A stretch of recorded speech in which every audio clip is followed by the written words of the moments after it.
Do parrots make good pets? Let's talk about it. Hey guys, I'm Kaylin, the author of The Parrot Bliss Bond and my new book, Get to Know African Greys and Cape Parrots, both available on Amazon. I have over 20 species of parrots. I love parrots, they get me all choked up. I love sharing my bliss about parrots, and I love helping you have a more blissful bond, reducing the need for rescues. If you know that this is Bonnie Rose, my golden conure or queen of Bavaria, then you're used to hanging out. Thanks for being here. Let's get started.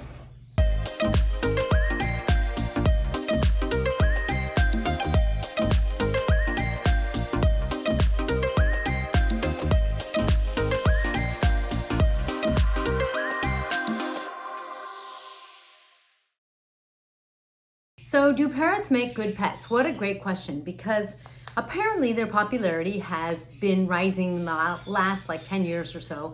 And so it seems like more people are getting parrots or have had parrots, kind of thing.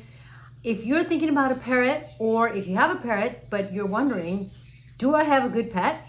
Let's talk about when a parrot is a great pet, when it matches your lifestyle, and what makes them not the greatest pet. So number one, I once had someone ask me if parrots are bidible. Hi, Bonnie. Hi. Hi. You're such a sweet thing, aren't you? Yes, you are. Bonnie has started to talk a little bit. Sometimes she says her name. I go, hi, Bonnie, Bon Bon. And so sometimes she'll go, Bonnie, Bon Bon. I love that question because I had to look up bidible. It's a great word, and it means, do they kind of mesh to meet your lifestyle and to fit into your life? And the question is no, parrots are not bidible. They do what they want, when they want. Parrots really have strong personalities that you can't take out of them. They are who they are, kind of thing. One thing that's really nice about that is that we can easily say that parrots are very authentic. They do what they do it for whatever reasons they do it, and that's just the way it goes. There's not much that can be done to change that. So, for example, parrots, a lot of them, they tend to be loud, and there's nothing wrong with them. It does make it hard to live with them, but that is what it is, and you can't take it out of them because there's nothing wrong with them, right? That's who they are, kind of thing. So they're really cool because they're so genuine, and I think being with them feels good for that reason, because it's so easy for us to get lost in life and lose a part of ourselves, kind of thing, whereas parrots, they generally keep most of themselves, and they generally just want to play, want to have fun, want to be themselves, and just be awesome.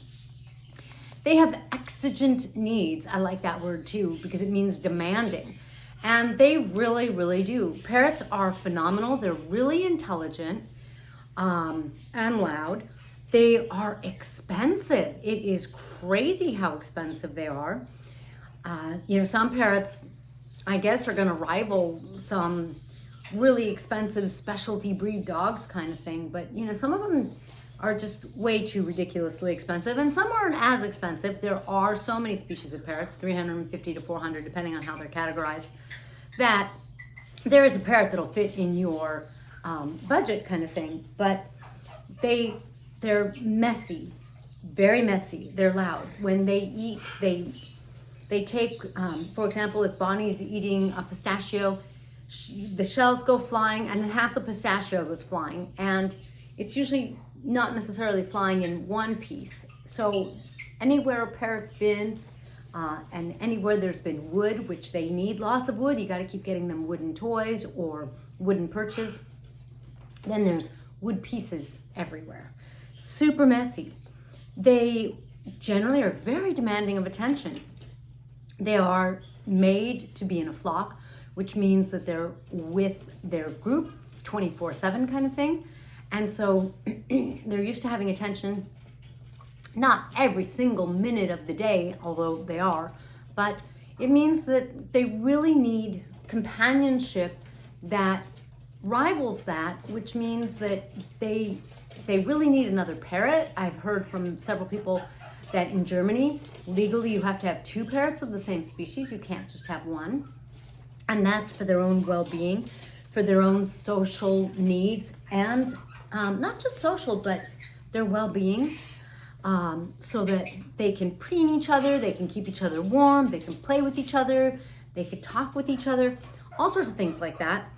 And then you, on top of needing lots of attention, lots of toys, on top of needing fresh vegetables every day, because a healthy diet for a parrot is made up of pellets, fresh vegetables, and then whatever additional fat they may need, like seeds, nuts, or none, because there's all three categories. Then on top of all that, you need to look up your parrot's species and learn about their species and learn about the behaviors that relate to their species and the dietary needs that relate to their species that are particular to them, so that you could take good care of them. Otherwise, parrots are delicate, and when they get sick, you can't tell they're sick. They hide their illness. So that by the time I can tell that my parrots are sick, I mean, I've gotten better at telling, but by the time I can tell, it's time to make an appointment as quick as I can and take them to the vet, so that if anything is wrong, we can nip it in the bud before it becomes too problematic. I've had too many vets tell me that parrots do hide their illnesses so much that by the time most people figure out that there's something wrong with their parrot and they take their parrot to the vet, it's too late and the parrot can't be saved. So exigent needs, unbiddable birds, unbiddable pets, these are the things that make them a really challenging pet and difficult to have. I mean, look at her. She just wants to play. She just wants attention. She just wants to roll around. A lot of times she likes to just beak at me, and fortunately it doesn't hurt, but it's not like it feels like a massage. The flip side, if you have the time and the energy to dedicate to a parrot, they're phenomenal. There is debate as to which species of animals are most intelligent after humans, and it was thought that it was apes, but now birds are in the running because they too use tools, they too solve problems. If you ask me, they act like monkeys. They hang around, they act like monkeys with wings. They have a lot of energy. And because they're so intelligent, I have to be careful. For example, my Cape parrot really likes Bonnie here, and so he will go to Bonnie's cage and unlatch it, which is not easy to do. And I'm like, how do you do that? And open her door so that she'll come out and play, kind of thing. Not always a good thing. They are super duper smart. Bonnie knows how to fly to me. Hi, Tweety. What are you doing? What are you doing, you funny thing? At night, we practice that quite a bit. Look at her. She's like, more upside down. More upside down. Hi, Bonnie, Bonnie, Bonnie. I love my Bonnie, Bon Bon. They are really good at understanding body language, contextual clues. They really pick up on what's going on around them. And so they become just shy of like a best human friend kind of thing, because they're with you at home all the time. They keep you company. They often talk to you depending on the species of parrot you have. And they just want to be with you. They just want to be with you. They just want to play with you. They just want to bite the buttons off your shirt. They just want to put holes in your clothes, break any jewelry you have. You know, it's just their nature. They just want to play, be loving, and be so alive and so happy. Those things are phenomenal. There's just not much more that's going to really uplift you and make you smile just by seeing them, because they're just so happy to see you and so happy to spend time with you. Now, if you have larger parrots, medium to large size parrots like Bonnie, one of the things is it becomes really hard to travel.